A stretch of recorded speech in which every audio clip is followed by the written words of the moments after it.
And the whole time Jeff's going, "You gotta dig now!" Like that sounds fucking miserable. I related to Carolyn so much, where like every time he'd yell like, "Come on, Carolyn," she'd be like, "Oh!" Like it's just like he's low key, like, just like, dude, shut up. Take us to the moon, take us to the moon, whoa, won't you take us to the moon? Hey everyone, Half Pint here, and I just wanted to say real quick before we start, like this video now if you haven't already, because it really helps me out, and subscribe to the channel so you don't miss out on any future videos and shorts that I post. Follow me at Half Pint Streams on Twitch so you can catch us live. Join us in the chat. We always have a blast. And I also make TikToks if that's where you watch short form content. I'm available there at Half Pint Streams as well. That's all. Back to the video. Oh my god! Survivor ended while I was on break. I know no one watches Survivor. No one gives a shit about Survivor. But Survivor ended. Season 44. 45 is going to be crazy. We have a return from 44, so that's going to be hype, hype, hype, hype, hype. You can see I watch a lot of Survivor stuff. The finale of 44 made me like emotional. I cried several times, and I was like in an emotional state for like 44 was so good. Oh my god, Adapt, I love you. I love you so much for coming in clutch with caring about Survivor. I was like emotionally raw after watching the finale. Like I was okay if anyone would have won, honestly. I wasn't a Heidi hater. I obviously don't think she had as flashy or as big of a game as anyone else, but I would have been happy if anyone won, and I'm super happy. Yes! Oh, Adapt, you get me so much. You get me so... I wanted Carolyn to win so bad it hurt. And when she didn't win, especially because... Okay, so... There's like this whole thing in Modern Survivor where when it comes to voting for a winner, you either get all the votes or you don't, because no one wants to be on the losing side of the vote for voting the winner, which is stupid. So there's like almost never a second place, and there's sure as shit never a third place. And Carolyn should have had, I was impressed with Heidi's play, and yeah, it was super tough final 3. Yeah, Heidi taking Carson out with fire was absolutely amazing.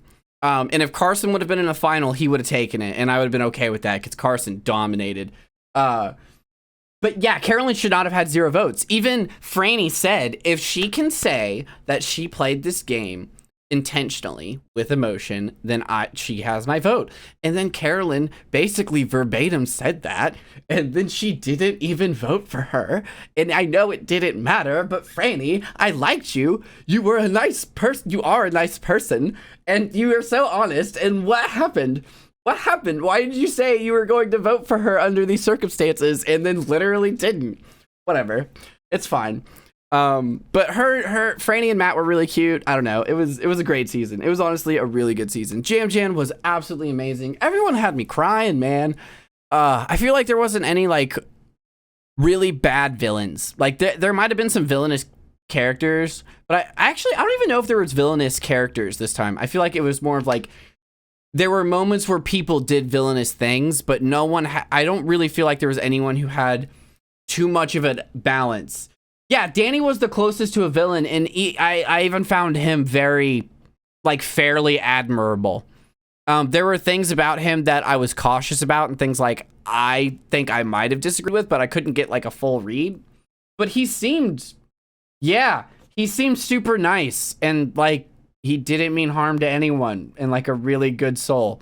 And there were even moments where people kind of said things that were pretty direct to him, and he'd be like, all right, I respect that. And like, wow, damn, Danny, good on you. Like, even when he pissed people off, he was still nice. That's what I'm saying. Like, when people would kind of lay into Danny, he'd kind of be like, fair enough. And like, okay, you know, okay.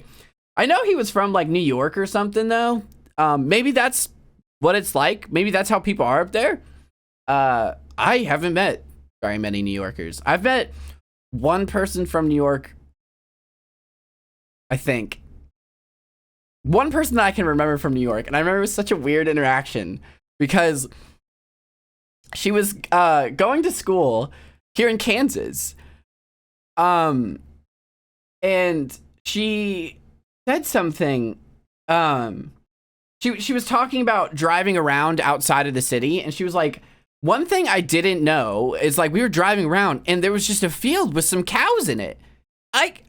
This is the craziest thing I ever saw. I'd never seen cows just out and about, just walking around, with her New York accent. And I was like, what? And she was like, yeah, it's crazy. There's just fields of cows. And I was like, well, like, you guys have like cows at the zoo, right? And she's like, we're not fucking stupid. And I was like, okay, whoa. And like, I just kind of backed off at that point. I was like, oh yeah. But like, as soon as she said we're not fucking stupid, I thought a few things. One, we have cows at our zoo. They're in the petting zoo part. It's where the barn animals go. They're an animal. That's why they're at the zoo. It's not like it's an exotic cow. It's like it's an animal, and this is where we teach kids about animals. It's really where we imprison animals so we have space to build, but that's a whole other thing. Anyway, two, there are dairy farms all over New York. Woodstock, one of the probably biggest things that ever happened in New York ever, happened on a dairy farm in New York, like the state of New York. So like, I just remember being like, wow, that hostility came out of nowhere and just like backing off. My ex's mother was from New York and she's the spawn. Yeah, dude, like I felt like I got my head bit off for asking a question, and then I was like, I don't know, maybe it's culturally different, I don't know. And then I was like trying to think about it, and I was like, I guess if you're in the city, especially if you're a woman, I mean, like, people get catcalled around here all the time. I can only imagine you get catcalled like crazy and just harassed in general like crazy, either as any gender, in the city more, just people yelling, going on about stuff. So maybe you just build up like a shorter fuse, like you kind of learn to bark a little louder, a little sooner, for the sake of like just not dealing with any crap. So like maybe that was it, but it was just like a moment where Midwest and Northeastern culture collided in an unexpected way for me. And so I was just like, it felt like I touched a stove. Like I was like trying to talk to someone, and then all of a sudden they burned me, and I was like, okay. Sorry. I'll just bye. I didn't mean to offend you. And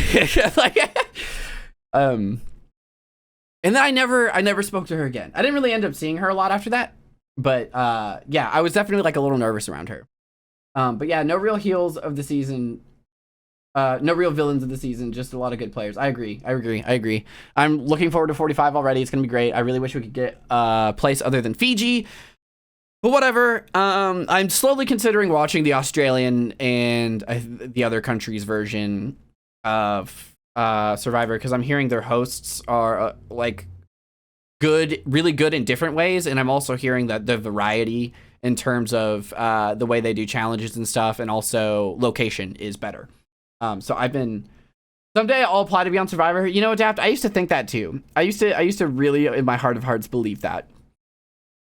And I learned about how even the people who seem to come back healthy, there have been plenty of instances where someone like, it turns out they had a tapeworm, or something, because like, you are not seeing the same food standards there that you see in places like here that our systems are used to. You just can't. You can't.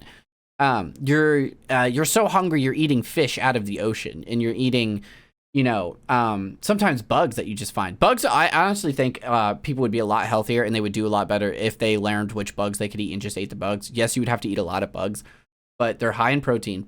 Pound per pound, there's way more protein in bugs than there is meat. And probably less risk of a tapeworm or something like that. But like, there have been people who've been hospitalized for like months after, like, they get back and they basically go straight into the hospital, and then they just spend months recovering. Like getting tapeworms out, getting rehydrated. Like, your system is just wrecked. And obviously they know they're going through this. But after reading about that, I was like, oh, hold up, dog. Maybe I don't want to do Survivor at all. Cause like, I can't do that. I can't do that. But then at the same time, I see someone like Cochran, out there, and I'm like, God, I love me some Cochran. I could be a Cochran on an island. Like, I am not, I feel like Cochran and I are comparable. It is $1 million prize pool. You're not wrong. but I'm not that socially savvy. You know, you have to be pretty socially savvy to be able to do that. I don't know that I'm very capable of doing that. What I'd need to do as much, because I feel like a lot of it is when something does rub you the wrong way, or when someone does rub you the wrong way, not letting that eat at you and not letting it show for sure. And I might do good at not letting it show, at least most of the time. But I'm pretty sure I do a bad job about not letting it eat at me. Like, if I was trapped on an island with someone I had fundamental ideological issues with for an extended period of time, and it kept coming up, I would lose my mind. I would absolutely lose my mind. And I would also not want to be that person that's like turning it into something it's not even supposed to be. But like, I don't know, man. I don't know. I feel like it'd be rough. I think I am socially savvy, but keeping that as well as being in the elements on the island while doing all these challenges will be a true test. Man, that's so true. Yeah, it's super easy to be socially savvy when you're well fed and you've slept and you're not exhausted and you're not sore. But it does. I feel like it does probably change really fast. And like, what was that thing that? Oh my god, I forgot his name. He was just talking about it in the final tribal, but he was just talking about how like you pull up to these challenges with literally 0 in your tank, like absolutely nothing in your tank. You are beat, you are sore, you barely have the energy to frickin' stand, and you love nothing more to lay down in the shade. And then as soon as Jeff says go, like adrenaline fires in, everyone starts running and moving fast, and somehow you just do it. And then you just keep doing that over and over again until you finally get voted out or it ends. And then I assume you collapse into a puddle for at least 24 hours.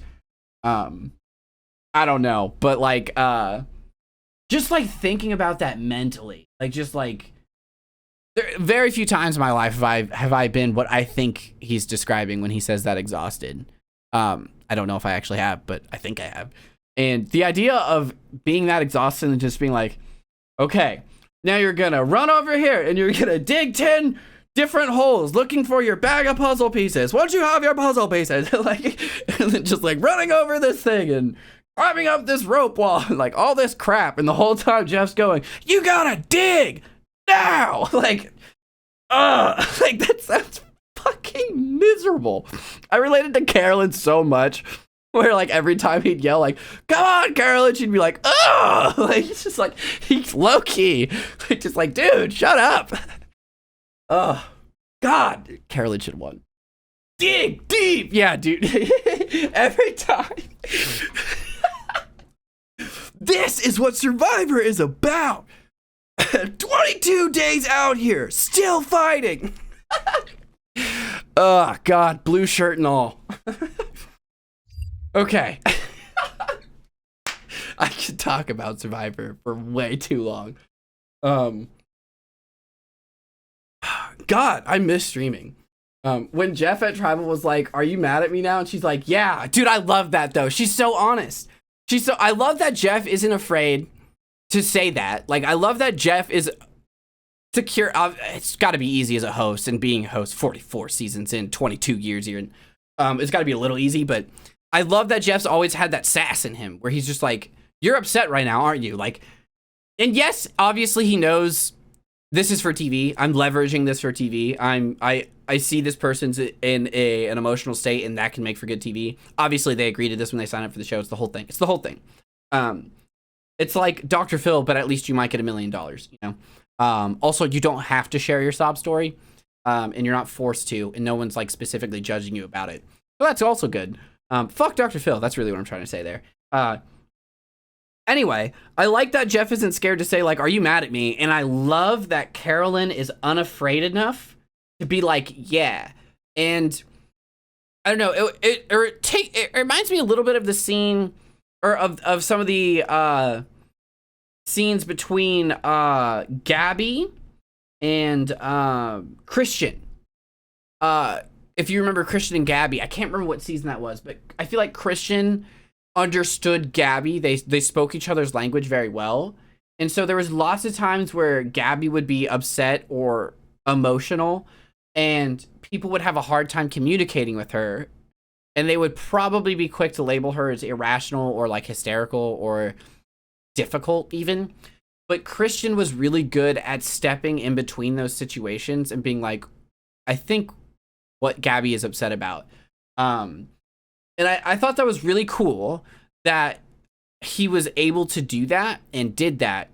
But I thought it was really cool that Carolyn didn't have that and didn't even need it or care. It was super interesting to me because it reminded me of that moment, but I was like, she doesn't have a Christian. But like, she doesn't need one. And I don't know, that I feel it kind of meant a lot to me. Cause I had a lot of I feel like growing up, it was pretty common, for sometimes me to be misunderstood in ways, especially emotionally. I struggle, still sometimes with identifying exactly how I'm feeling or why, or the productive way to navigate through it. Just because of the way emotions were treated in my household growing up. So it was really interesting to see someone who also struggles with that best way to communicate it, but like didn't care, and it still got through, you know? Like when she said, I'm mad, it didn't like spiral out of control into this fight that normally I would be worried about if I said something like that. It didn't like turn into this whole mess that I would figure would happen if she doesn't say it just perfectly in a way where people aren't offended by the fact that she's mad. She didn't mitigate it, and it wasn't mitigated. It was just a raw, yes, I am mad at you, and that was okay. And that kind of blew my mind. The very beginning, after the first couple interviews with her, I was like, I want her to win, but I highly doubt she will. I was so impressed she made it to the end. She played so hard, even if she bombed every challenge. Yeah, I couldn't agree more. That's pretty much exactly how I felt. Like, at first, I was like, I like her. She's a little kooky. And then it was like, oh, I love her. I think she's my main character. And then it was like, she's definitely my main character. I want her so badly to win. And then it was like, I think she might actually win. I'm kind of excited. And then it was, I'm still happy with who won, but I am devastated. God. Survivor is so good, you guys. If you don't watch Survivor, I feel sorry for you because I've just been yammering on about it with Adapt here, but you should. You absolutely should watch. It's an amazing show. Season 45 starts in the fall. They're going to be in Fiji. One of the characters who had to be medically evac shortly into the start of season 44 will be back. I'm really excited for that because he seems like he was going to be a powerhouse. He had a big personality. He seemed very sociable. I thought he was actually going to do fairly well. And who knows? He might even be able to navigate. Like, you never know if someone's going to be able to navigate being the big physical target. And also, that's kind of changing. Nowadays, a challenge beast in Survivor looks more like Christian, where it's someone who's not super unathletic, but they're like decently athletic. You know, maybe they go to the gym on occasion, and they are also very puzzle oriented. Like it's no longer as physically demanding as it used to be. So I think some would argue it shifted too much mentally. I don't really know how I prefer it. I don't know, but I think this way opens the door for more people to compete and potentially win overall, which makes for a more interesting competition. Because if it's just like an Aussie up there every time, like, oh, Aussie won again because he can swim at like fucking 25 miles an hour, and the challenge again was swimming 18 laps. like we're never gonna have a prayer. That being said, I loved watching Tyson dominate. Tyson is by far probably one of my favorite people who's ever played Survivor ever. I don't know, though. It's really tough now with Carolyn. But watching Tyson just absolutely dominate in, what was it, Blood versus Water? I think it was Blood versus was insane. It was so good. Oh, an incredible edit.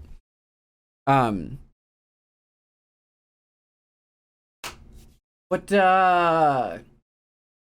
I gonna do? I think I was going to, okay, you know what? Wow. Okay, hold on. Time out. Let's go ahead and turn that off so we don't just have cameras going. Yeah. I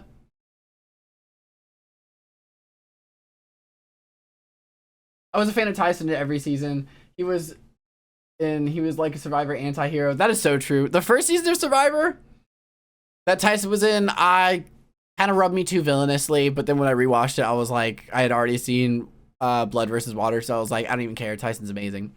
But I do like how he was just unapologetically weird. That I did relate to Tyson right off the bat for that. Just like, I like how this guy is unapologetically himself and a little goofy and very dry sense of humor. You're speaking to me. You're speaking straight to my soul. But then seeing him in Blood versus Water get emotional at the idea of like people taking the game too seriously and letting it ruin their lives just shows, you know, even though he's a dry sense of humor guy, even though he's goofy and so weird, underneath all of that is a deep thinker who really actually understands and sees the big picture. And I think he's probably pretty happy. Like, I think even before Survivor and before winning and having all that stuff, he was probably a fairly happy guy. He seems like someone who's actually, you know, determined, these are the things in my life that are healthy, that make me happy, and that matter to me. Everything else, I shouldn't let bother me as much. I think he's like one of those people that sees that, whatever it means to him specifically, which is incredible.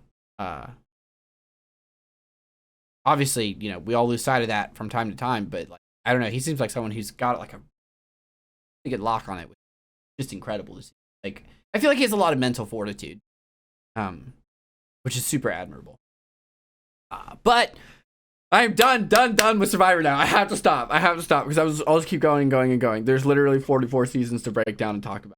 Maybe I should make some YouTube videos about Survivor. Clearly, I have a lot of opinions, more than I thought I did.